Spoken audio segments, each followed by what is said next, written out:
In the name of Allah, the most gracious, the most merciful, the so-called DIAA al-Din wrote that the human body is by default healthy and upright. This is point number 1.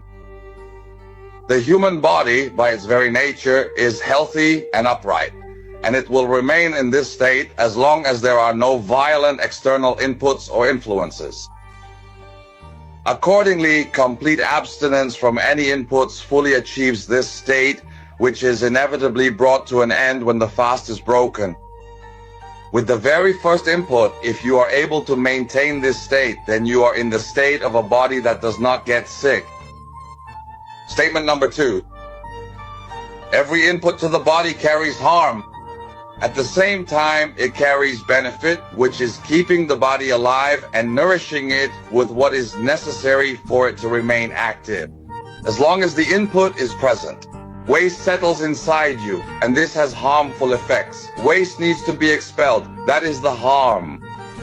What remains are wastes that need to be expelled, and the body needs to get rid of them because they are harmful. Therefore, any food you eat, all of it carries harm. At the same time, it carries benefit, which is keeping this body alive, or its growth in the case of children.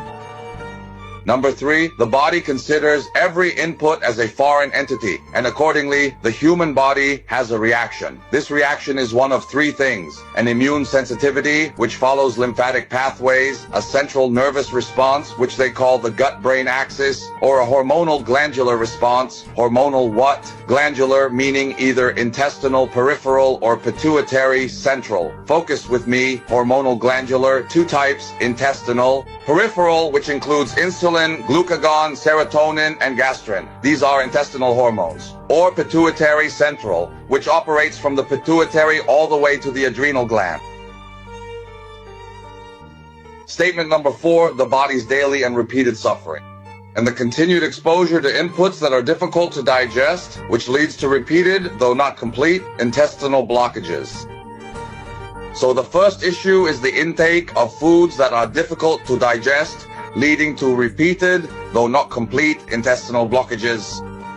The first harmful residues come from incomplete digestion or from inputs that contain stimulants for the nervous system, the hormonal system, and the allergic immune system, or from inputs that carry explicit toxins such as antibiotic residues, fertilizer and stimulant residues, chemicals, nitrogenous compounds, and pesticide residues, what we call them. What are they? Pesticide residues, so what are they? So the body's daily struggle in dealing with these isolated inputs, which are hard to digest and cause repeated intestinal blockages, even if they're not complete. Harmful residues from an incomplete digestion process. They are stimulants for your nervous, hormonal, and immune systems, leading to 3 types of sensitivities, or outright toxins, like residues of antibiotics, fertilizers, stimulants, colorants, chemicals, fertilizers, and pesticide residues. Statement number 5. This immune struggle represents constant pressure on a body that is continuously resisting. This leads to recurring physical and psychological symptoms that are interconnected but with distant relationships, which is why they are called syndromes. The remoteness of causality in these relationships leads to unclear and vague diagnoses, increasing the suffering as these symptoms shift and escalate due to the interaction between the introduced chemicals, from toxins in food to accompanying medications. So the suffering increases and the symptoms shift and escalate as a result of the interaction between the introduced chemicals, from toxins in food to accompanying medications, which leads to the worsening of symptoms. What is meant here is the randomness of occurrence. What does randomness of occurrence mean? It means you have poisoning from something and you took medication for a certain symptom, but you don't recover from it. So the blood pressure medication combined with the other drug and the poisoning all interact together. It's a drug-drug interaction reaction. And while you're sitting in confusion, this leads to worsening symptoms and the emergence of new symptoms and diseases that align together in groups. For example, this is the fibromyalgia group. You know, the fibromyalgia that the rheumatologist talks about. And here is the blood pressure group. Here is the diabetes group. Here is the autoimmune diseases group. And here is the cancer group. you end up being divided randomly with a huge overlap of 5 or 6 different symptoms and disease names. It must be accompanied by chronic dysfunction, and this is one of the criteria in the nervous system, even if the initial complaint started in childhood. With the presence of acid suppressants that have been introduced in the markets for about 20 years since 2005, the worst of the PPIs have been put on the counter. The serious risk and harm should not be neglected. And with the progression of the disease and the emergence of cancers, the role of acid suppressants in causing these symptoms should not be ignored. Number 7, treating what is not the cause, a twinge in the chest, blurred vision, dryness in the mouth, pain here and there, frequent urination, and I attribute it to an open gap, to high cholesterol, to high triglycerides, to the presence of uric acid, to the so-called agreed upon nonsense. I like to call it, what kind of nonsense is this? It's agreed upon because we are the active ones. We are the active ones. We are the clever ones. Come on, customers. Baker 8, the analytical indicators have changed, which are the clinical laboratory and the lab investigations. The change in analytical indicators and new laboratory findings indicates a shift in the body's strategy in cases of chronic stress and provocation. And there is no conclusive evidence that they are the cause of the symptoms or changes accompanying the condition. The cause is that which, when removed, the problem or symptom ends. So again, the change in analytical indicators and new laboratory findings such as elevated blood sugar, urea, creatinine, or uric acid are only indications of a change in the body's strategy in cases of chronic stress and provocation. Furthermore, there is no definitive evidence that they are the primary cause of the symptoms or changes that typically accompany this specific condition.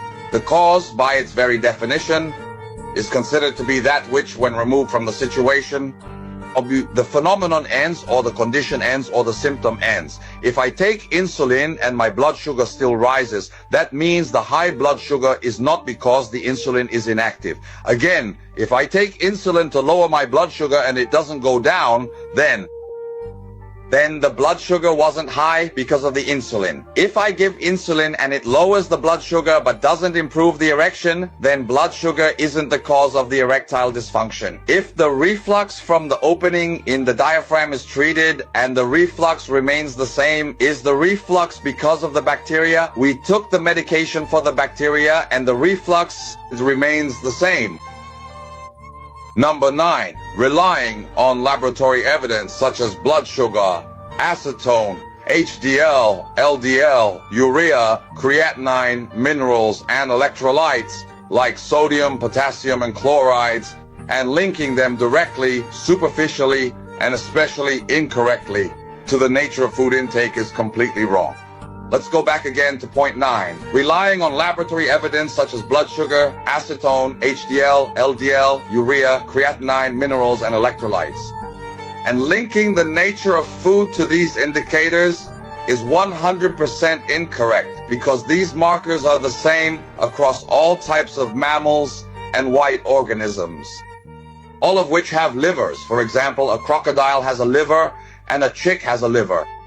And mammals, the cow that eats only plants and the tiger that eats meat and drinks blood, all of them have blood sugar, acetone, HDL, LDL, urea, and creatinine. Even the mouse, so both mammals and egg-laying animals like birds, chicks, and the crocodile that has a liver, they all must have what I just mentioned. HDL, LDL, acetone, sugar, urea, and creatinine. This is the nature God created. God made it this way. The liver produces these things. The liver produces these things. Whether the animal eats plants, eats meat, or eats both. Anything with a liver. The pigeon, the chicken, and the crocodile. All of these have acetone, urea, creatinine, and sugar. That's it. And the appropriate comparison is so that I can love the effort. The rise or fall of these values from their usual levels is fundamentally related to changes in the body's state, reacting neurologically, hormonally, immunologically, and allergically, regardless of the type of inputs. So, This means that saying eating sugar causes sugar or eating protein causes effort is wrong. Completely wrong. That's incorrect talk. An increase and the decrease of these indicative values from their usual observed levels is fundamentally related to changes in the body's state, whether neurologically, hormonally, immunologically, or sensitively, no matter what the type of inputs are. So does that mean that if I have a duck's leg, I become equal to a tiger that eats meat and drinks blood? Do you understand anything? I with a duck's leg am made equal to a tiger that eats meat and drinks blood. We both have creatinine, I have creatinine, you have urea, I have urea, you have sugar and acetone, I have sugar and acetone, sir. No matter what you eat, yes, your body will react. Your body will react based on a certain strategy. This strategy is because you put yourself under stress, and I will respond to that stress in a particular way. Do you understand anything or not? Number 10, and the last point in the statement. The body's ability to recover and heal, whether by announcing, replacing, producing, repairing, resisting, preventing, forming, or differentiating, is fully integrated and coordinated and only ends with death. Your health, relatively speaking, equals your ability to avoid toxic inputs. Zero inputs means infinite health. But the last thing in the statement, out of 10 points, and the last one is a methodology. A life of zero medication. Zero medication. Everything I say is about zero medication. I have no vested interest. Your health is in your own hands. I finished what I wanted to say.